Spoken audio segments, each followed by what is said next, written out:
Salam dostlar, akşamımız xeyir olsun.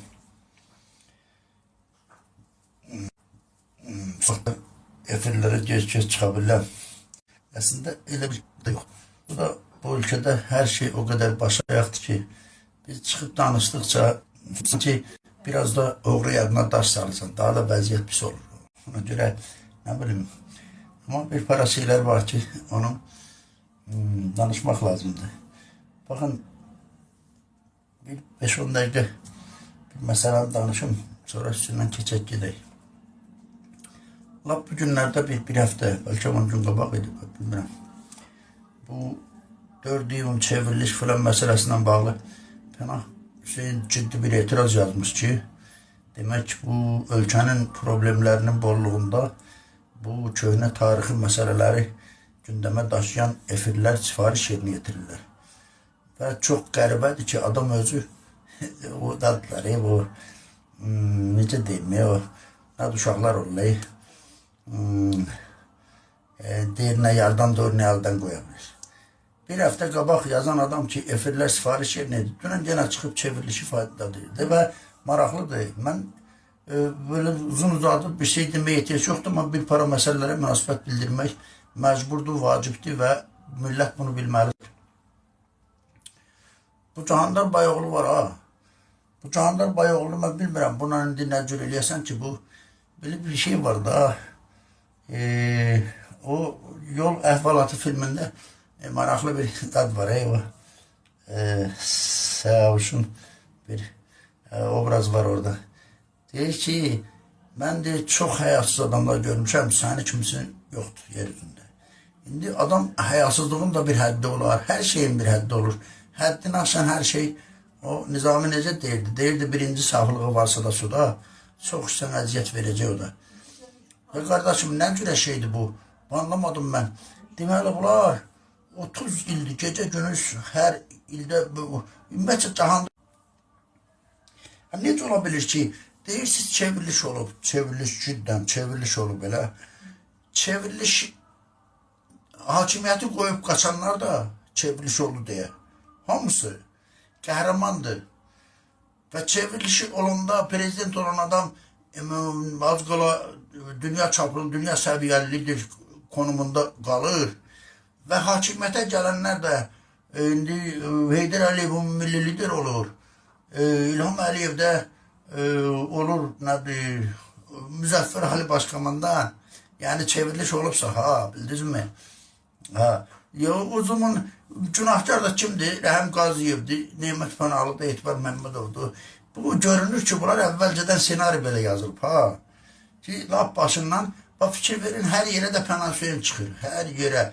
Hələ İsa Qəmbər, Arif Hacılı, nə bilim o dövrün nazirləri olub, o dövrün ciddi, təkcə Rəhim Qaziyev, Rəhim Qaziyev də çevriliş vaxtı nazir zətdə ölüydü, ha. Deputatlar olub, hakimiyyəti parlamentdə, AXC-nin müsabat təmsil edən deputatlar olub. Bunların başını bütün zamanlarda prezidentler olub, baş nazirlər olub. Bütün zamanlarda prezident aparatında çok önemli vəzifə tutan adamlar olub. Ondan sonra parlament sədrləri olub her zaman. Yani bu 30 ildə o dövrdə də yani bu çevriliş olan zaman, çevrilişdən əvvəl də sonra da indi İlham Əliyev deyil, bunlar çevriliş edib, hakimiyyətə gəliblər. Bunlar da deyir ki, İlham Əliyev çevrilişinə gəlib. Nə təhli şeydirsə, o çevrilişdə də, bu çevrilişdə də müəyyən adamlar sanki heç kim olmayıb. Və Rəhim Qaziyev bu ölkədə doğrudan bir daha deyirəm. Mən bunu bir dəfə demişdim. Əgər bunlar hamısı dedikləri həqiqətli olsa belə, o zaman siz Bostan Qarağul olubsunuz. Siz bu ölkənin dediyim kimi çevriliş olur deyib ölkəni qoyub qaçan adamlar hamısı qəhrəmandır. Filan kəslər də günahkardır. Yəni bu qədər həyasızlığın bir həddi olmalıdır və bu Cahandar elə danışır ki, elə bil ki, bu necə ki, Ramiz Mehdiyevdən danışırlar. Ha. Sanki bu istər o cəbhə dönəminin xalq cəbhəsi, yəni xalq hərəkatından bu xalq cəbhəsi yaranandan sonra və hakimiyyət dönəmində cəbhə ki, sanki bu Ramiz Mehdiyevin obrazında olub. Adam her yerde mən oldum. Adam o kadar həyasızlığın həddini o kadar aşıb ki, özdə yalancının yaddaşı olmur axı. Bir müddət əvvəl danışırdı, deyirdi ki, Geldim gecələrim, təzdən çağırdıq, Rəhim Qazıyevin başına pistolet dirədim. İndi dünən də danışır, deyir ki, Tofiq Seyidov pistolet dirədi bunun başına, Rəhim Qaziyev öldürə bilərdik. Siz Rəhim Qaziyevə qorxunuzdan salam da verə bilmişsiniz. Utanmazlığın da, həyasızlığın da bir yolu var da. Ona görə deyirəm, mən çox həyasız adamlar gördüm bu qadda. O illər ərzində sənin kimsi yoxdur, Cahandar. Sən nə cürə, indi gör nə deyir. Deyir ki, o vaxt indi çalışıb deyəndə, bu sən bir danışım, o qədər belə coşur danışanda, nə dediyinin özü də fərqində deyil. Daşkənd əvəzinə bir şey deyil. Mən də onu elə-belə daha üstörtülüyə irad tuttum indi. Üstörtülü yox, açıq dedim. Bir şeydə Rəhim Qaziyev olmur. İndi çıxıb nə deyir? Deyir, mən Bişkekçi deyir, Ş hərfindən Ç hərfini biləm. Mən Şəki demək istəyirdim. Qardaş, Bişkeklə Şəkinin nə əlaqası var? Şəkidə imzalanan niyyət protokolu olub, 4-cü ordunun Azərbaycandan çıxışıyla bağlı Şəkidə heç bir rəsmi sənəd imzalanmıyor. Və bu elə danışır ki, bir daha deyirəm. Yaxşı, deyək ki, bunu dediyi hamısı həqiqətdir, Rəhim Qaziyev. Və bu da hər şeyi bilirdi. Cahandar dönəmin Ramiz Mehdiyev, Boz kardinalı hər şeyi bilirdi.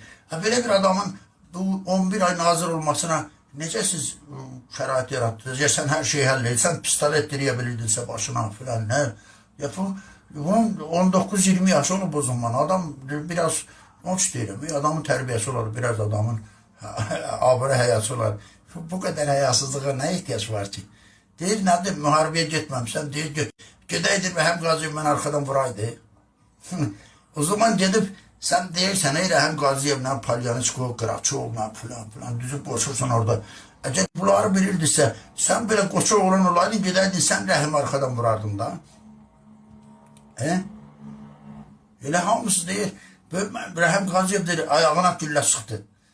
Cahandar, indi biz həm də biraz sənlə belə deyək də indi Salam Məlik də var. Biraz dosta dəbillik. Sana bir şey deyim mi? Belə nədə olmuyor.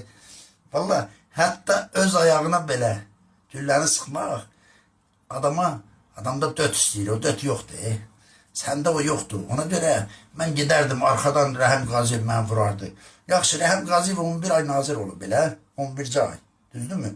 Özdə gələndə deyirsiniz ki, 11 aylıq hakimiyyətdən nə çox istəyirsiniz, 11 ay nə vaxt deyir. Rəhim Qaziyev 11 ay nazir olub belə. Müharibə neçə il olub? Az qala 88-dən başlayıb ta 94-cü ilə qədər elə 88, 89, 90, 91, 92, 93, 94-cü ildə Bişkəkdə sənin dediyin həmən o Bişkəkdə imzalanıb. Nədir? Ateşkəs imzalanıb belə. Düz 7 il müharibə olub. Yaxşı, 11 ay Rəhim Qaziyev var idi. Sən ona görə qorxurdun ki, sən arxadan vurarlar. Qorxurdun, ha. Mən deyirəm, siz Rəhim Qaziyevdən qorxubsanız. Qorxundan getməyibsən. Anladım. Duxun çatıb, bir daha deyirəm, dötün çatıb, gedib Rəhim Qaziyevi sən arxadan vura bilmədin. Yaxşı, Rəhim Qaziyev getdi. 11 ay Rəhim Qaziyevin ayağına yazırsan, qorxdun Rəhim Qaziyevdən döyüşə getmədin. Bəs Rəhim Qaziyev gedəndən sonra niyə getmədin döyüşəsən? Gedərdin, özü də deyir ki, mən çox ciddi, vacib bir, nə bilim, Orta Asiya hərbi dairəsində qulluq eləmişəm. Belə cahanşumul xidmətim olub. Bəs gedib o hərbi zəkanı, cahanşumul xidmətdə qazandığın təcrübəni tətbiq eləyəydin. Bircə dəfə də bir erməniyə sən gül ataydın da. Elə oturub ataydın da. Elə oturub belə, başını alıb belə qışqıraq şu bağıra, gözü oynuyor efirdə danışmaq çox kolay şeydir canına. Yəni bir daha deyirəm, tərbiyəniz olsun. Pənah bəyə də mən vapşı mətəb qalım. Pənah bəyə də mən vapşı mətəb qalım. Deyirəm, adam bir həftə qabaq açıqlama verir ki, efirlər sifariş yerinə getirirlər. İndi gəlir dandırına, səzdə belə cevabı olun. Bir daha deyirəm, dövləti qoyub qaçan siz. Bu pənşin özü deyib da vaxtı o redumlarda ki, çevrilişin qarşısının alınmasına siyasi prezident mən alınmışdı. Yəni, bir Nadile çeviriş oldu. Çevirisi karşısına almaq, çevirişi durdurmaq və eləsini görən an istifiyə gedə bilir. Sonra da geçtim tamam. O vaxtda bu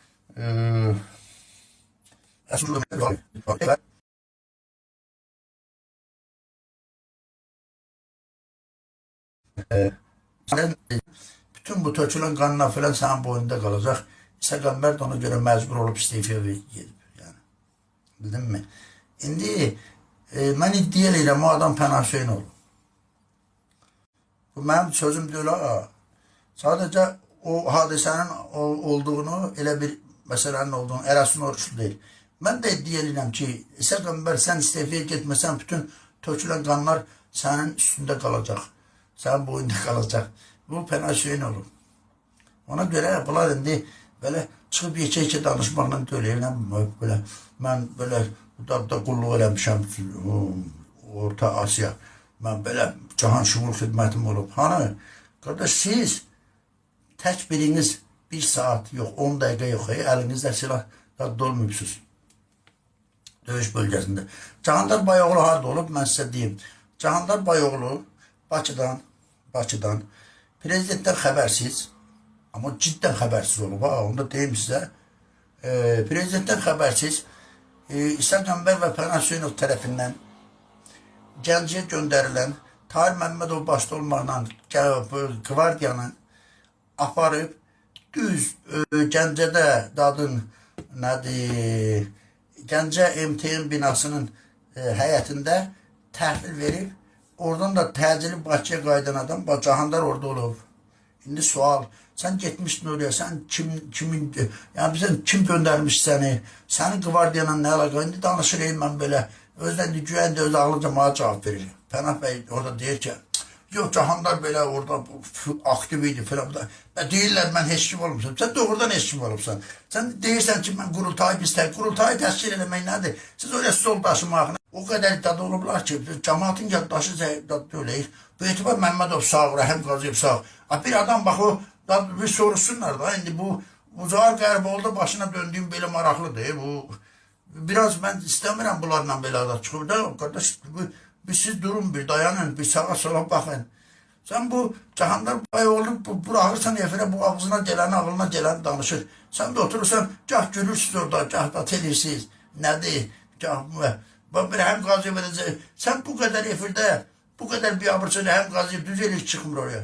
Mən də demişəm, çıxmasın, sənin efirinə Rəhim Qaziyev çıxmamalıdır. Rəhim Qaziyev zaten bu efirlərdə danışıb, indi Cahandar deyir ki, mən Rəhim Qaziyev müsahibələrindən, Rəhim Qaziyevdən, Cahandar, Rəhim Qaziyev müsahibələrini mən almışam, gördüyüm bu oğlan alıb, onu, bilir. Rəhim Qaziyev nə danışıb, nədən danışıb, necə danışıb, Bişkekdə nə olub, ondan sonra nədir, dediyin Şəkidə nə olub, Şəki ilə Bişkeki də bu, indi güya öz ağlınca ağıl dad istədi, mən özüm istəmədim, Şəkillər məndən küsər. Şəki ilə Bişkekin nə əlaqəsi, sən nə danışırsan, Qıraçovla nə bilim, yaxşı bir daha deyirəm də, bu Qıraçovla belə bilirdirsən, sən post kardinal, belə ki, Rəhim Qaziyev, Qıraçovla, Palyanişkola, nə bilim, agentdir, nə bilim, nədir, qərəvla işləyir. O zaman adamın 11 ay, bu post kardinal, Ramiz Mehdiyev imkan verərdim ki, kimsə onun adından kənarda bu ölkədə hər hansı vəzifə tutsun. Necə imkan verdiniz buna? Nə idi məsələsiz? Bir daha deyirəm, senari yazılıb əvvəldən, hakimiyyət təhvil verək, sonra da Pənah bəyin də Cahandar oturub buraya. Bütün günahları Rəhim Qaziyevlə Etibar Məmmədovun üstə ataq. Senari belə yazılıb. Bunlar da bir daha deyirəm, qardaş, dövlət çevrilən deyirsiniz, əgər çevriliş olubsa, çevrilən siz, hakimiyyətə gələn də bunlar hamısı qəhrəman, ümumilli lider, nə bilim, milli lider, ondan sonra nə bilim, Müzəffər Ali Başkanından Etibarla Rəhim də Neymət də günahkar. Anlamadım mən. Bu Neymət Pənahlının indiki o cəmiyyətdəki mövqeyi falan ayrı, Neymətin zamanında yanında durub şəkil çəkdirməyə siz senoy gedibsiniz. Anlatabildim mi? Orada danışır, bu da güya üstü örtülü danışır. Bəli, belə bir şey olub. QKÇP vaxtı Rəhim Qaziyev Moskvaya gedib, bəli. Həmin günü o vaxt Etibar Məmmədov da Moskvada olub, ondan sonra parlamentin bir neçə üzvləri QKÇP-də o Yeltsinə dəstək çox adamlar olub. Rəhim Qaziyev də olub. Rəhim Qaziyev Bakıya gələndən sonra baxıb ki, bunlar belə nəsə o cəmaat belə buna. Yəni o zamandan o işin o kələfin ucu oralarda qarışdırılıb. Bax, diqqətlə qulaq asın. Rəhim Qaziyev gedib, orada da indi parlamentdə, Rusiyanın parlamentində o vaxtı nədir bu QKÇP zamanında bu nədir, demokratiya dəstək falan, o ayrı şeydir. Amma Oradan qayıdıb gəldilər, baxır ki, buna nəsə əyri baxırlar. Nə olub, nə olub? Deyir ki, bəs deyirlər ki, sən Ayaz Mütəllibov məktubunu aparıbsan Yelsinə. Elə. Ha, bunu kim deyib? İsa Qəmbər deyib. O zaman da bəy döymüşlər o Sovetskiy adında, bu GKÇB vaxtı cəbhəyə hücum eləyib, rəhmətlik bəyi də döymüşdülər. Yəni, möhkəm də döymüşlər evdə. Bu, İsa bəyin də başına döndüyüm belə bir şakər olub. Bəy bir yana gedən kimi gedib bəyin yerində oturarmış. Ondan sonra prezidentliyə da doldu, səlahiyyətlər incir elədi. Elə gələn kimi birinci Ali Sovetin qapısından çıxma, içəri girməmiş kabinetinə. Gəlib da otururdu prezidentin otağında. İndi o biraz ayrı şeydir ama burada önemli olan nədir? Bu indi deyirlər ya, bir şeylə demirlər. Bəli, başına pistolet dirənən adamlar olub. O birisini də deyəcəm. Rast ki, belə qaşınırsınız. Mən sizə deyəcəm nə var, nə yox. Siz qaşının. Siz qaşındıqca mən bilirəm hardan qan çıxacaq. Dayan hələ. Bəli, deyirlər ki, İsa Qəmbər dedi. Bu da bəyin kabinetində oturub. Orada da bəyin kabineti o vaxtda belə qapının arxasında cəftə, belə taxtadan cəftə olurdu. Belə qapıyı, sürmə kimi qapıyı bağlayırdılar. Rəhim bəy girir bura. İsa Qəmbər tək oturub orada. Çəkir bu nəqanı dilir İsa Qəmbərin alına ki, mən sakim deyib ki, mən pastalyonum. Ya bunu mənə kimsə kim deyib, onu deyəcək, ya da burada səni vuracaq. Bu da ay etmə eləmə, xəyanət falan deyib, nə xəyanət? 1000 dənə rəhim ölə, 100 dənə də İsa Qəmbər ölə. Ondan bu millətə xeyir olar, siz yan olmaz. Və Rəhim Qaziyev sağdır, İsa Qəmbər də sağdır. Ha, görün nəyi danışıram. Axırda nəhayət İsa Qəmbər deyir ki, onda mən saat deyirəm bir şərtlə ki, bu söhbət bəy gəlincə, bəy işə çıxınca heç arada açılmayacaq deyir, buyur. Bu da deyir ki, bəs bunu da mənə bəy deyib, Elçi bəy deyib. Bir daha deyirəm, ha, bunlar ciddi şeylərdir. İsa da ölməyib, Rəhim də ölməyib. İndi Allah rəhmət eləsin, bəy ölüb, bəydən soruşursa bir şey yoxdur. Çıxsınlar, ya Rəhim bəy, ya mən nəyi düz demirəm, desinlər.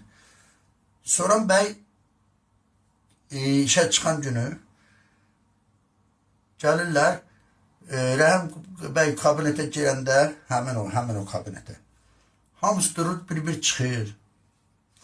İsa Qəmbər çıxanda Rəhim deyir ki, İsa sən otur. Bəyə qayıdır, deyir ki, bəy, bu nə söhbətdir? Deyir, sakim deyib onu, deyir, İsa deyib. Bəy deyir, bunun üzünə baxdı belə, biraz da tüfü elədi, deyir, dedi ki, belə, neyse, belə bir söhbət orada, belə ciddi bir şey olub. Ki o zaman da GKÇP olanda Ayaz Mütəllibov İrandaydı, bunu hamı bilir. Bunların danışıqları Rəhim bəylə bağlı hamısı elədi. Bax, özlərindən uydururlar, deyirəm də, əvvəlcədən senari yazıblar, nəyi necə eləmək. Ayaz Mütəllibov İrandaydı, İrandan da bir belə başayaq GKÇP-yi dəstəkləyən bəyanat vermişdi. Yəni, Ayaz Mütəllibovun məktubunu hər hansı formada İrana aparmaq, İrana deyirəm, Yelsinə aparmaq mümkünü yox idi. O dövrdə indiki kimi texnika yox idi, filan yox idi, telefonla mesaj filan yox idi. Yəni, indi bu gədə danışır, efirdə çıxır belə, böyle bağıra. Yox, orada, mən deyin hamısını. Bir dənə də pistolet dirəmək olub, onu da deyim, hamı bilsin. Bu Rəhim Qaziyev həmişə belə sadələf adam olub biraz da. Rəhim Qaziyev o vaxtı bu cəbhə dönəmində ciddi bu münasibətlər artıq pozulanda bu neməti yalvar yapış yanına salıb aparıb Əbülfəz bəyin evinə ki, bunları barışdırsın, hərəkat o dünən tez-tez deyirdi, dağılmasın, nədir, hərəkat parçalanmasın. Və burada nemət çıxardıb, nağanıb, Əbülfəz bəyin alına deyib ki, ya özümü sən öldür, ya da mən səni öldürüb. Sən filan, agent filan, hamısı. Onlar da nemət də ölməyib, Rəhim də sağdır. Gedin maraqlanın, Zaur Qəriboğlu, sən bu şeyləri araşdırır, sən durub orada Cahandarı efir oturdub, belə də oturub, dadla biz zəhm vurduq Rəhim. Rəhim bəy sana cavab verilməli, düz eləyir cavab verir. Orada da bu, yəni o əsas bu nemətlə Elçi bəyin adı arası oradan pozulub artıq. Bunlar bir daha barışmayıblar. Ama bir şey de diyeceğim size. Mən məsələn üçün Mehriban Vəzir sağdır da. Bir dəfə Mehriban Vəzir mənə dedi ki, dedi Elçi bəy mənə dedi ki, Elçi bəy Mehriban vəzirə deyib ki, mən bu hərəkətdən iki adama öz övladım üçün baxıram. Onun biri Nemət Pənahalıdır, bir də Əli Kərimlidir. Yəni, Elçi bəyin övladı üçün baxdığı bir adama, bunlar Elçi bəy deyəndə ağızlarında dilləri titriyir. Əslində də Elçi bəy bunlar üçün sadəcə demişim də şirmadır, budadır, çətirdir. Bütün günahları da nə qədər də hamısı Elçi bəyin boynuna atırlar. Özləri də böyle tərtəmiz, güya. Yəni, bunlar çox böyük Elçi bəyçi olublar. Əslində də bir daha deyirəm, mən çox belə, biraz çox danışsın deyəsən. Valla buna da dəyməz. Sadəcə nəyi demək istəyirəm? Bu Cahangir Bayoğlu bir daha deyirəm, həyasızlıq, belə həyasız adam mən çox gördüm həyasız adamlar bu həyatda. Cahangirdən həyası yoxdur. Bu İndi o Jirinovski zaten əvvəllər danışırdı böyle. O Jirinovski'nin belli olur ki, ama danışıklar hamısı boş, mənasız. Öz elə yaxşı bu adam deyək ki, gör neçə il keçib üstündən. Həm Qaziyev məhkəmələri olub, ondan sonra 2 dəfə aylarla məhkəməsi olub, sonra bu qədər. Birdən-birə bu yaxın müddətdir da Cahangir Bayoğlu'nun ortaya çıxdığı da təxminən bəlkə 2 ildir, 3 ildir bilmirəm. 4 il olar uzaq başında. Beləcə. Dünən həkim dünən orada danışırdı. Dünən həkimi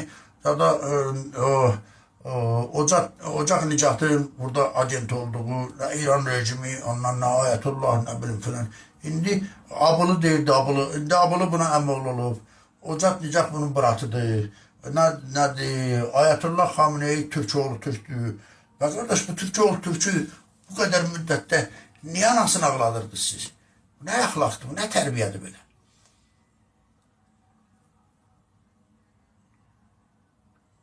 Gəlin yol hərəkətindən, yol əhvalatından bir söz də deyim. Onu bitirək. Allah kim də üstünə götürür götürsün. Bir daha deyirəm. O yol hərəkətində bir yerdə var da, onu da deyir. Hədisə Yavuş. Deyir ki, bura bax, səndən adam olmuyor və olmayacaq.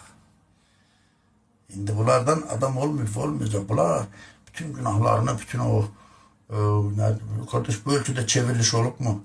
Çevriliş olubsa, çevriliş eləyən hakimiyyətə gələn var, çevriliş nəticəsində və çevrilişə hakimiyyəti qoyub qaçanlar var. Bunlar hamısı tərtəmiz, hamısı. Çevriliş eləyib gələn də tərtəmiz. Çevrilişi ölkəni qoyub qaçanlar da tərtəmiz. Ortada da filan kəslər ki, heç əlaqəsi olmayan adamlar günahkar imiş. Yəni bir şeyləri biraz mən yoruldum, bezdim, ona görə deyirəm. Sizdən adam olmayıb və olmayacaq. Hamısına da aiddir, kimdir? Bu, bir daha deyirəm, bu Pənah bəy bir hafta qabaq efirlər sifarişlə Cahangir nə tərişə etsə bunlar, qəribə şey var. Bunlar Cahangirdən qorxurlar belə baxrama. Nə vaxt ki, o vaxtı bunlar. Yəni elə şeylər var ki, baxın, mesela o zaman bunu hamı bilir də, o çevrilişdə dolan vaxtı. Dadaşı Zayev itmişdi. Bunlar Dadaşı itməmişdi. Gizlənmişdi, qaçıb. Bunlar tapanmırlar Dadaşı. Bu günə qədər Dadaşı Zayevə toz qonduran yoxdur, bilirsin deyə. Dadaşı Zayevə bunlar nə deyiblərsə, Dadaşı Zayev bunların səsini yazıb, bilmirəm nə qayıb. Bu Dadaşı Zayevə toz qonduran kimi o Dadaşı Zayevin əlindəki o dadlar, bunlar yəni, şimdi də həm Qaziyev bildiklər, həm Qaziyev bir adam idi, nazir idi. Dedim, bayaq başlayanda dedim, prezident var idi mi? Var idi. Yaqub Məmmədov da olsa, prezident səlahiyyətlərini icra edirdi. Ondan sonra Elçi bəy var idi mi? Var idi. Ondan sonra yaxşı, bu qədər Ali Sovetin sədri var idi o dövrdə də. Ondan sonra baş nazir var idi, baş nazirin mavinləri var idi, filan var idi. Bunlar o qədər deməli, heç kimin sanki hamı, siz nə qış yuxusundaydınız? Bu rəhim, surət, bu etibar, bu nemət, bu qədər belə, yəni, doğrudan mı bunlar belə, Rəhim Qaziyev lotuydu, Etibar Məmmədov Borzakonuydu, Nemət Pənahlı, bir şey də deyim, bunu deməsəm olmaz. Pənah bəy bir günləri biz çay içirdik. Təxminən yerini də dəyəcəm, harada deyim. O tenis adı var, tenis federasiyadır, nədir bilmirəm, akademiyadır, nədir orada. Onun yanında orada çay içirdik. Özü tək olmamışıq ha. Ramiz Tağıyev olub. Pənah bəy bir də mən. Pənah bəy dedi ki, bax söz deyirəm, çıxsın desin, Sərdar yalan danışır. O gün də bir söhbət olmuşdu. Mən deyirəm Pənahı 14-cü kolondan gecə yola gətiriblər. Ya yazırlar ki, yox elə şey olmayıb. Pənah özü danışıb bunu mənə. Bunu da Pənah özü danışıb. Pənah dedi ki, Sərdar, balalarımızın canı üçün. Biz bunları məhv eləyəcəyik. Tutmaqla nədir? Surətlə Heydər bunların qanın arasına girib. Bunlar kimdir? Mən sizə bir deyim. İndi kim də yadımdan çıxsa da kusura baxmasın. Bunlar kimdir? Etibar Məmmədov, Rəhim Qaziyev, Surət Hüseynov, Neymət Pənahlı, Arif Paşayev, Laçın Arif, polkovnik, Miralim Bəhramov, Ramiz Tağıyev. O dövrün az çox həm cəmiyyətdə nüfuzu olan, həm də əllərində güc olan adamlar. Bunlar dedi ki, özdə balalarımızın canı üçün, söz söz deyirəm. Sağdır, çıxın desin. Yəni, bunların niyyəti əslində, nə olubsa olub, aldıramayıblər. Sonra da o vaxtda çıxdaq ortaya, deyir, Etibara, bəyin tapşırığıyla getdim, Etibara dedim ki, sən bir müddət ölkədən çıx, biz burada vəziyyəti düzəldik, sonra qaydarsan. Etibar da dedi ki, yalan danışır, mənə o sözü o vaxtı cəsarət edib dəyinməzlər. Zal qərib olur, bəlkə bu şeyləri araşdırasan. Bunlar yəni, oturub cahanların başını bırakırsınız, elə bilirsiniz ki, dünya sizindir və tarix yazırsınız. Tarix deyil, cahanlar tarix yaza bilməz. Cahanların danışdıqları ancaq, bax gördün, dünənə kimi, bir də görəsən sabah çıxdı, Rəhim Qaziyev milli qəhrəman elan edir. Bunda var, dünən öz dedi. Dedi, nə olsun, mən əvvəl adı nədir, İranı tənqid edim, indi İranın yanındayım. Bunlar belədir. Yəni, niyə? Adamın o ideoloji onurğa deyirlər da, siyasi görüşü, siyasi vizyonu və ideoloji görüşü. Əgər bu İranı, bu rejimi qəbul edirsə, burada da İsrail məsələsi ayrı şeydir ha.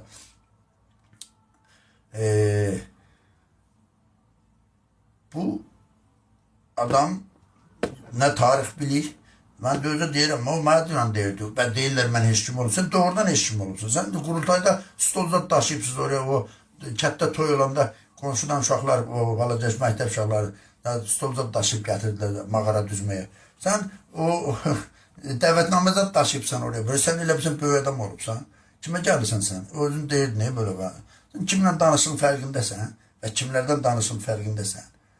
Yəni sən doğrudan mı Rəhim Qaziyevin başına, ya sənin yanında kimsə Rəhim Qaziyevin başına pistolet diriyəcək qədər cəsarətiniz olur. O Rus deyildi, ne tut da bula arkadaş. Belə neysə. Mən biraz, bilmirəm, bunu çox uzun danışdım, valla dəyməz. Bu adamlar mənasız, heç bir əsl astar olmayan, hamıya şər-şəbədə yaxmaqla, bunların, deyirəm da, qardaş, sizin əlinizdə bu qədər faktımız var isə, Rəhim Qaziyev, bu, hələ, gör nə vaxtı deyir, 20 yanvarı deyir, Rəhim Qaziyevlə də, Neymət Pənahlı, çox zaman da qorxusundan Etibar bəyin adını çəkənməyir, amma arada söz atır, bildin mi? 20 yanvarı deyir, bunlar elədilər. O, Milli Şuradan danışırlar, kişi, Milli Şura yaradılıb, bəli, Milli Müdafiə Şurası yaradılıb, bəli. O, sonra Ayazım Talibovun dövründə yaranan adi şeydir, elə. Və onun sədri Əbülfəz Elçibəy olub. İndi sən orada oturup biz belə müzakirə elədik. Dadla Rəhimlə Etibar geri çəkildi. Biz belə qərar aldıq. Ağır nə dərhal cəmaata çıxıb elan elədiniz ki, Milli Müdafiə Şurası yaranıb, sədri də Əbülfəz Elçibəy. Orada da olub Əbülfəz Elçibəy, Etibar Məmmədov, Rəhim Qaziyev, Xaliq Bahadır, Neymət Pənahlı. Oldu mu qardaşım? Bunun üstün meydanda elan olunub. Bu da 1 milyon adamın gözün qabağında. Sən nə danışsan, mən elədim, mən gəldim. Deyil, mən getdim, gecə Etibar Məmmədov evindən gətirdim. Sən qardaş, şimdi biraz, qardaşlar deyirəm, kusura baxma ha. Sən o boyda deyil axı. Adam biraz boyuna posuna baxar. Deyirəm də, sənin 18-19 yaşın olub burada o vaxt. Sən, yəni mən cəhm vurdum, getdim. Bəli, hakim, nədir, Ülvi Həkimoğlu'yla, bir yerdə sizin bəzi adlarınız olub. Gəncəyə o qvardiyaçılarla da bir yerdə getmişdiniz. İkiniz bir yerdə getmişdiniz. Bəli, getdiniz, apardınız orada təhvil verdiniz. Hatta MTV'nin həyətində. Oradan da dərhal tabanınıza tüpürüb Sizə zəng vurdular, dedi biz Yevlağı keçirik. Dedim. İndi təkcə sən bilmirsən, bu hərəkət dönəmini indi biz daha çox o zaman orada burada. İndinin özündə də o Aşıq Ələsgər deyirdi, adım Ələsgərdir Mərdana, 12 şəhər demişlər əliyana. Biz də bir şeylər bildik, qaqa, elə deyil. Çıxıb belə efiri, bir saatlıq efiri pulunu ödəyib, mən burada istədiyimi danışarım, elə şey yoxdur. Bizim efirdə də olubsan, danışdıq. Demişdim, Tərtər Mart ayında 2 il bundan qabaq, bəlkə də 3 il olub, bilməm. Biz danışırdıq dekabrda deyəsən. Dedin Mart ayına kimi Tərtər qatilləri hamısı tutulacaq. Tutuldu mu? Onların cavabını verək. Bugün bu ölkənin bu qədər dərdləri var, ha? Zirayələ yaxanızı yırtırsınız. Bir adam demir ki, bu Emin Əmrullayev orada nə iş görür? O Sibirizm olan şeydir. Niye etiraz eləmirsiniz? Çünkü orada Müzəffər Ali Başkomanın dəmir yumruq var. Dedim ya, ona 4 lazımdır, səndə yoxdur. Həm Qaziyev gündə yıxıb orada nə bilim ağzına gələni danışmağa, həm yer təhqir eləməyə, nə bilim həm Qaziyev şər atmağa nə var ki? Danışın da, ha? Niye danışmırsınız? Ursula'ydı, neydi o kızın adı o? Von der Leyen'di, neydi o? Gelmişti, ne gelmişti? Bir ondan danışın da, yeri gelmişken. Bakın, bu Avrupa'nın bizim münasibətlər gərgindir. Avropa qurumlarıyla yani. Aşpanla, Avropa parlamentindən ciddi münasibətlər çox gərgindir. Və ümumiyyətcə bir neçə ildir Avropa Şurası, Avropa Birliği, Azərbaycanda ümumiyyətcə bu əvvəllər heç olmasa bəyanat zad verərdilər. Bir neçə il ümumiyyətcə siyasi məhbuslar, ölkədə demokratiya, mətbuat, söz azadlığı heç umurlarında deyil. Birdən-birə Ursula von der Leyen'dir, nədir o qızın adı, xanımın adı. Bakıya gəlmə ərəfəsində Avropa Şurası Parlament Assambleyası Azərbaycanla bağlı qətnamə qəbul edir. Orada nə bilim siyasi məhbuslar filan, söz azadlığı filan. Və nəticədə nə olur? Gəlir buraya. Bu nə deməkdir? Bunun anlayın. Çoxları da belə deyirlər, eşq olsun, Şüvabə belə danışdı orada, filan kəs belə danışdı, deputatlar, yaxalarını cırırlar. Elə deyil. Əslində onlar bu xanımın əlinə burada bazarlıq malzəməsi verirlər. O qətnamına görə yazılır. Həmin qətnamə yazılan günü, həmin bunların sevə-sevə bu belə əllərin ətəklərində namaz qılacaq qədər qabaqlarında əyildikləri deputatların imzasıyla həmin Avropa Şurasında 25 nəfər deputatın imzasıyla bir sənət paylandı orada. Sənət. Yaxında o da müzakirəyə çıxacaq.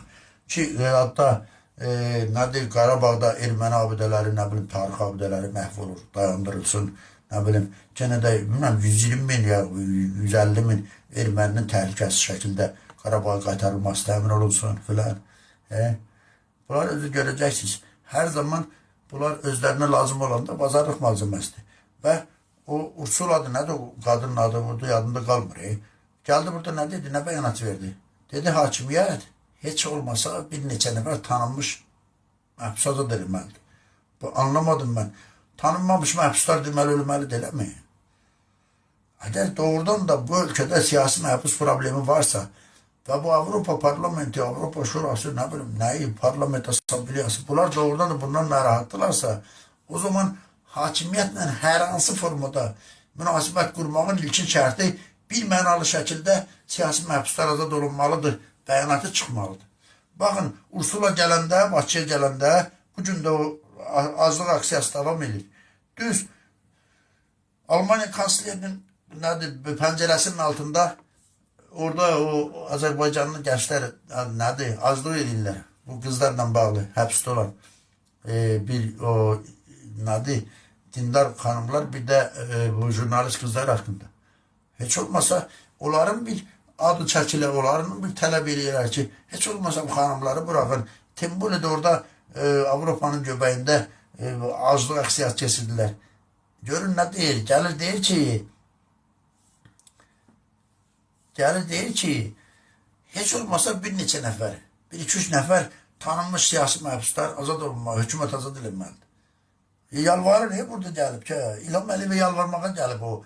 Həm də bazarlıq eləmə. Əlində doğradı bunu, o qətnaməni ona verdilər ki, burada, yəni get belə sən, əlin güclü olsun.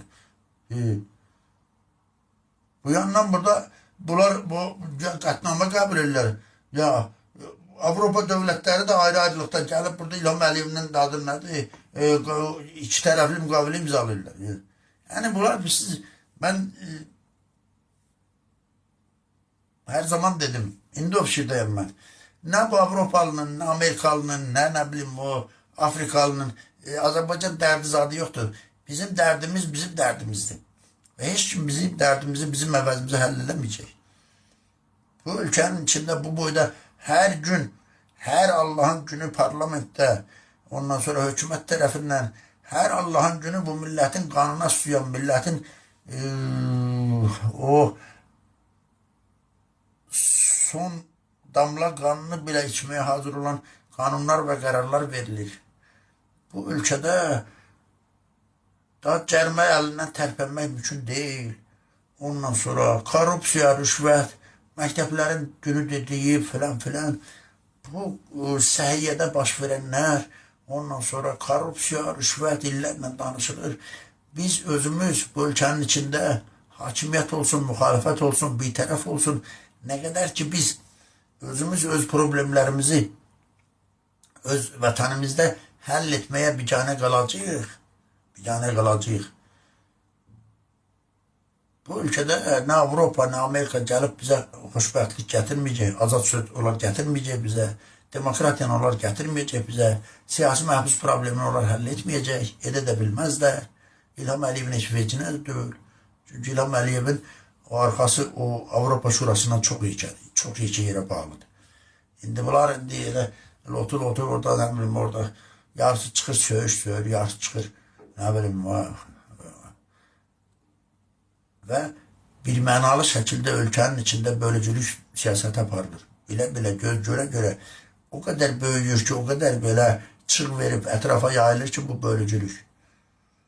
Dini müstəvidə bölücülük, siyasi müstəvidə bölücülük, regional müstəvidə bölücülük, milli müstəvidə bölücülük və sosial təbəqələşmə.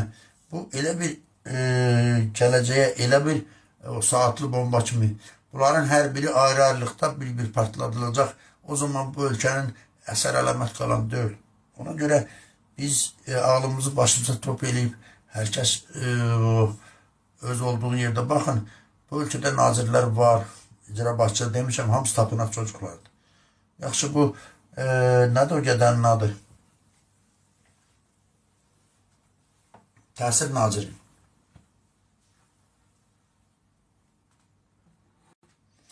Ümumiyyətcə, təhsil naziri olsun, kənd təsərrüfat naziri olsun, ədliyyə naziri olsun, nə bilim, bu nazirlər və xüsusən icra başçıları, bunlar hamısı öz sahəsinin fədaisi olmalıdır.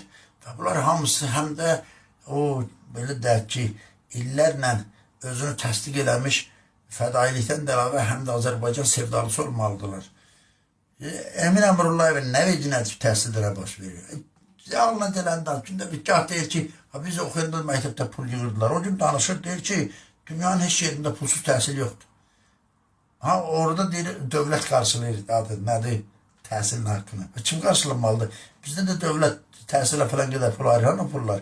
Biz niyə hər gün məktəbdə, hər bayrama, hər seyrana, hər nə bilim, son zəngə, hər diploma, atistata, hər şeyə məktəblərdə pul yığılır. Bəs dövlətin ayırdığı pul araya gedir.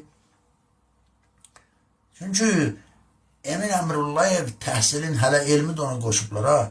Nə elmidə, nə təhsildə. Yəni bunun dediyim kimi illərlə fədaikəsinə bu sistemi bilməsi, sistemə bağlı olması və ayrıca da həm də bir daha deyirəm, Azərbaycan sevdalısı olmalı. Adam tapınaq çocuğudur, ondan Azərbaycan sevdalısı istəsəniz belə olmaz. Olmaz canım, olmaz. Bir daha deyirəm, istər ədliyə olsun, istər polis olsun, istər nə bilim prokurorluq olsun, baş prokuror olsun, nə bilim parlament sədr olsun. Bunlar bir daha deyirəm, millətin uşaqdan böyük hamının qabağında o haqqına, ədalətinə, o millət, vətən sevdasına, vətən sevgisinə millətin baş əyəcəyi insanlar olmalıdır. Yoxdur mu bu ölkədə o insanlar var? Amma niyə Emin Əmrullayev? Məsələn üçün, mən buradan deyirəm də, məsələn, bax, bu ölkədə nazirlər var da, tutaq ki, Səhiyyə naziri kimdir? Soruşuram məsələ üçün. Mən bilmirəm. Adını bilmirəm. Doğrudan. Bu ölkədə kənd təsərrüfat naziri kimdir? Adı bilinmir.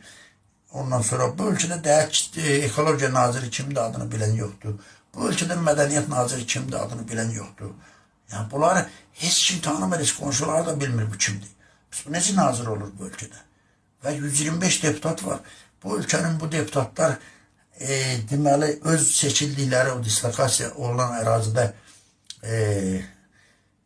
bunlar nə vaxt, harda bir ciddi bu bax mən oturduğum bu xarabanın deputatı bura elə bil ki odadır. Ortada kim qalır, o bura soxuşdururlar.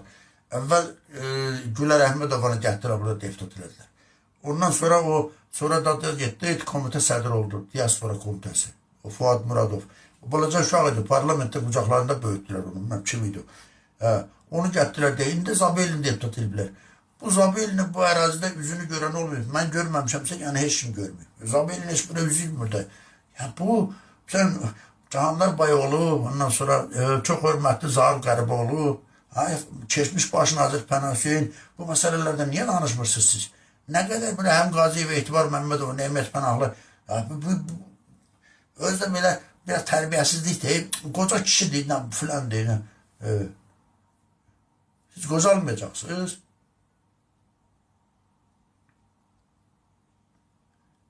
Ona görə bu ölkənin dərdləri başından aşır. Bütün hamı da elə bil ki, yenə deyirəm, söhbət o addır, heç kimi təhqir eləmək, söymək, heç kimlə o qisas almağa ehtiyac yoxdur. Hamı bu ölkədə, bu ölkənin sabahı, bu böyüməkdə olan nəslinin, baxın, statistikalar sosiyaya bağırır, ölümün sayı artır, evlənmələr, boşanmalar fəlakət səviyyəsində, doğumun sayı azalır. Və bu ölkədə dedim, Sübriz var, Sübriz hardan, kimin ağırla gəlib, kimin layihəsidir bu? Xeyr ola, o boyda əraziləri qədiyə veriblər, nədir o, Emin Ağalarovdur, kimdir?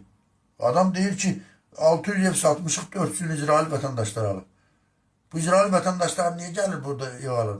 Bunun öz xarabasında yaşamaq yeri yoxdur. Niyə alırlar burada? Nə işi var onun burada? İsrail də gedib orada nədir, Türkiyənin əleyhinə qərarlar qəbul edir. Burada güya indi Xarici İşlər Naziri bəyanat verir, filan eləyir. Bəzi bizim o çox tanınmış jurnalistlər də nə yapıb, nə edib, İsrail bəlkə belə olacaq, bəlkə o kinsenetdir, nədir, orada qəbul olmayacaq. Hələ məsələ tam, orada az qala Türkiyə ilə müharibə səviyyəsində deyirəm. Bunlar elə burada çalışırlar ki, don geyindirsinlər, nəsələsinlər, ondan danışmaq lazımdır. Bu adamlar, yəni İsrail ilə Azərbaycanın münasibətləri indi bu proseslərin gedişində qoy çıxsınlar, İsrailin mövqeyini müdafiə eləsinlər. Ondan çıxsınlar, hərə öz mövqeyini açıq, sərbəst şəkildə qoy, indi türkçülük, ondan nə bilim, İslamçılıq, bunları müdafiə eləsinlər. İnsanlara sərbəstlik verin, onu tələb eləyin. Siz özünüz nədir, söz azad, müstəqil mətbuat azarını nədir, hamı yazarırız ki, burada belə filan, kənarda boş yerə çıxanda az qala ağlayasınız ki, biz nə qayraq burada filan, bizi qoymurlar danışmağa. Efirə çıxanda belə, hamı qupquru elə gözəl, Rəhim Qaziyevə deyil, Etibar Məmmədova deyil, Neymət Pənahlıya deyil, arada Elçibəyə, nə bilim, adamla bayaq Elçibəyə söyür, nə qarir, bunlar problem yaratmır. Ölkənin doğrudan problem olan və danışarsansa hətta problem yaradacaq çox dərdləri var. Bunu danışmaq, bunları çözmək lazımdır. Bir daha deyirəm, bu ölkədə bölücülük fəlakət həddini keçib. Fəlakət həddini keçib. Bölücülük fəlakət həddini keçib. Bütün müstəvilərdə. Mətbu, siyasi, dini, regional, ondan sonra sosial, bütün müstəvilərdə. Və bu ölkə fəlakətə sadəcə yürümür, qaça-qaça gedir fəlakətin üstünə. Bunlar çıxırlar ki, illərdir, Rəhim Qaziyev, Etibar Məmmədov və Neymət Pənahlı. Bildikdə dedikləriniz hamısı həqiqət olsa belə heç nəyə yaramır. Amma dediklərinizin də hamısı, bir daha deyirəm, necə olur ki, hakimiyyəti qoyub qaçanlar da qəhrəman, hakimiyyətə gələnlər də qəhrəman, filan kəslər də üzür istəyirəm, çox üzür istəyirəm. O bizim kətdə nənələr bir söz dərdi, deyirdi ki, nə eləyən durur təptəzə, görənə verirlər cəza. Bir də deyirdilər, kim nə elədi qərif. İndi yaxşı da qardaşım, bildik də bu şeyləri. Bəs Cahanlar Bayoğlu, belə bağıra danışırsan. Bir çönüb sorursan ki, məsələn, cənab prezident, demirəm, siz indi prezidentlə kimi danışarlar. Amma elə bir sorğula da, cənab prezident, bu 400 İsrail vətəndaş gəlib orada, siz bu ölkənin, bu millətin ərazilərini niyə satırsınız əcnəbilərə? Nədir sizin marağınız? Niyə İsrail vətəndaşı gəlib bizim ərazilərdə, bax belə rahat pulunu verib bu ərazilərə sahiblənməlidir? Onlar Fələstinə dilə getmişdilər o zaman, gəldilər, dünya yığıldı, təminat, zəmanət verdilər. İsrail dövlətin qurulduğu bilirsiniz, 49-cu ildir. 49-51'dir yani. Dünən yox, sırağa gün. Oraya dilə gəlmişdilər. 300, 400, 500 min ailə gəlmişdi. İndi görürsünüz mü baş verenler? Bu sizi niye narahat eləmir? Pənah bəy Hüseyin, Zavur Qəriboğlu, Cahanlar Bayoğlu, niye sizi narahat eləmir? Ha biz Türkiye'çiyik, Türkiye'nin yanında onu bildik. Səni Türkiye'nin adı boş veriyor, buranı alırlar. Buraya ağıl almaz dərəcədə görünən şəkildə burada üzr istəyirəm, bu Yahudiliyin və əslində masonçuluğun dadları burada çıtır işləyir. Görmürsünüz onu. Danışın da. Bir dəfə də çıxın deyin ki, biz də varıq burada. Kefinə gəldi İran'ı söyləyəcək, kefinə gəldi İran'ın yanında duracaq. Kefinə gəldi İsrail'i söyləyəcək, kefinə gəldi İsrail'in yanında duracaq. Adamlarla da elə münasibətdədirlər. Ben demişəm, sabah İlham Əliyevin ayağı sürüsün, siz bunları görəcəksiniz. Bunların hamısı görəcəksiniz İlham Əliyevin. İlham Əliyevin Heydər. 11 aylıq hakimiyyətdən bu qədər ki tanışılır ha. Təsəvvür eləyin 30 illik, bəlkə də 40 il olacaq, bilmirəm. 40 illik hakimiyyətdən nələr demiyorlar. Amma o daldan atılan daş topuğa dayan şeydi axı. Bu ölkə bugün göz görə ayağımızın altdan kayıp gedirsə, kaydırılırsa və bu ölkənin hökuməti də susur, parlament də susur, prezident də susur, vitse-prezident də susur. Hətta bunlar böyük ölçüdə o ölkənin, o torpağın ayağımızın altdan kayıp getməsinə biraz da yardımcı, dəstəkçi olurlarsa, buna qarşı da gələn kimsə olmalıdır axı. Niyə onunla danışmırsınız? Niyə bu məsələləri gündəmə gətirmişsiniz? Bax, bu günlərdə nə baş verib? Bir Marat Ağayevdir, nədir onun adı? Müğənni. Müğənni bir jurnalistin güya, nə bilim, jubiley tədbirinə getməyib. O, tüm sosial şəbəkələr oraya yüklənib. Bir kız var, mən bilmirəm orada, haqlı, haqsız. Yəni, işin o boyutu məni bağlamaz. Amma o arzudur. O kızın haqqında bu qədər, milyonlarla adam onu müdafiə edir. Nədir burada səbəb? Qehtilər raptar qoşulur, baxırsan filan. Nədir bunun səbəbi? Ya bu ölkədə indi çox adamlar tutulur, məsul adamlar tutulur, tanınan adamlar tutulur, nazirlər tutulur, kişi icra başçıları tutulur. Heç kimə danışmır. Bu arzu kimdir? Nədir? Bunun səbəbi nədir? Niyə bu ölkədə arzunun müdafiəsinə bu qədər adam çıxır? Tutaq ki, deyək ki, Nəli Kərimli kim nə deyir desin, 30 ilin partiya sədri indi neçə deputat olub, dövlət katib olmuş adam. Ya bunun indi partiyası var, ən azından tutaq ki, olmayanda 3000-5000 adam bunun arxasıca küçüyə çıxan var. Heç buna, bunun məhkəməsinə 30 adam gəlmir. Bəs bu arzu kimdir? Bir daha deyirəm, kim haqlıdır, kim haqsızdır onu qoydum mən qırağa. Zaten orada bunlar yaza bilirlər. Mən necə xuliqan elbilər, onu da yol qəzası törədən eləyə bilərlər. Orada problem yoxdur. Amma bu qədər dəstək hardandır? Kimdir bunu eləyər? Bu dəstəyi kimdir bunu təşkil eləyər? Öz-özünə ola bilməz. Onu kim tanıyır? Çağırıcım, bu məsələ olanlar kimi indi deyirlər, efirlərdə də danışıb, indi efirdə danışan o qədərdir ki. Amma indi digər blogerlərdə tutulur, falan olur. Niyə dəstək yoxdur? Yəni, burada bizim bilmədiyimiz hansısa xəttlər işləyir. Bunu danışmaq, bunu müzakirə eləmək lazımdır. Bu dəstək hardan gəlir? Bunu kim təşkil eləyir? bizim xeyrimizədirsə, onun xeyrini cəmiyyətə aşılayaq. Bizim ziyanımızdadırsa, bu ziyandan necə yaxamızı qurtarmağa çalışaq. Yoxdur, heç vecinə deyil. Çıxdı Rəhim Qaziyev, Pənah Hüseynov falan. O, Əbülfəz Elçibəy, nə bilim, arada daran, Neymət Pənahlı falan. Bu ölkənin çıxışı burada deyil.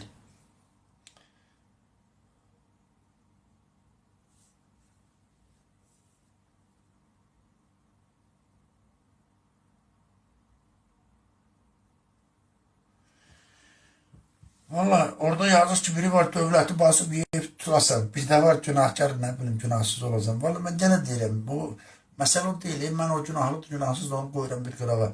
Günah istəsəm, mən özüm deyirəm, mən görmüşəm bunu. Mən 3 dəfə həbs yatmışam. Elə bilməyən adam kimi danışmıram. Amma bu qədər dəstək, bu qədər hardan gəlir bu? 4 uşağı var. Yaxşı dayın David Qafarovun 5 uşağı gətirdi, hamısı ağlaşırdı o dadın qabağında, məhkəmənin qabağında. Heç ona dəstək olan olmadı. Tərtər məsələsi tsunami kimi ölkənin altını üstünə gətirdi. Tərtər üzərinə bu qədər dəstəkçi tapılmadı. Gədəbəydə 80 yaşlı qadınların gözlərinə qaz sıxdılar. Ondan nə bilim orada sonra nə qədər represiya filan. Ya bu qədər dəstək 3 adam 5 adam ortaya çıxmadı. Elə Nardaran, Gəncə, nə bilim Nərmin hadisəsi filan ondan sonra elə əskər ölümləri. Amma burada nədir?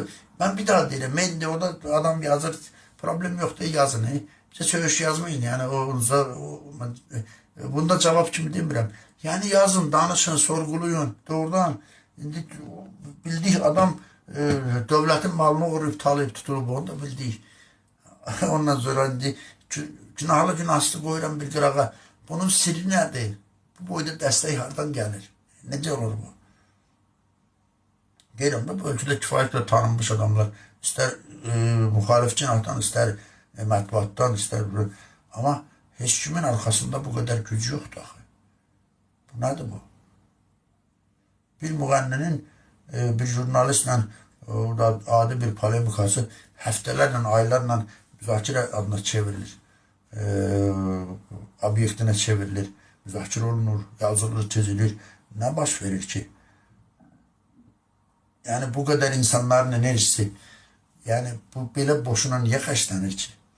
Bunu danışmaq lazımdır, bax. Bunu efirlərdə bir daha deyirəm da, siyasi liderlər, deputatlar, ondan nə bilim, politoliklər, nə bilim, ondan sonra bu şərhçilər filan doğrudur.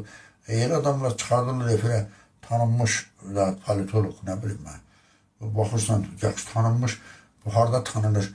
Biz bunu necə, bu şöhrət ordeni verirlər, dalbadal adamlara.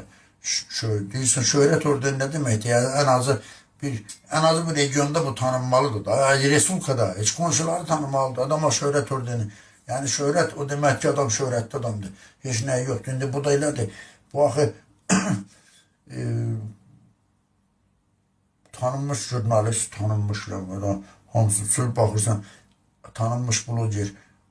Yəni, bunun arxasında olan sir nədir? Bir daha deyirəm, bunlar müzakirə olunmalıdır hamısı efirlərdə.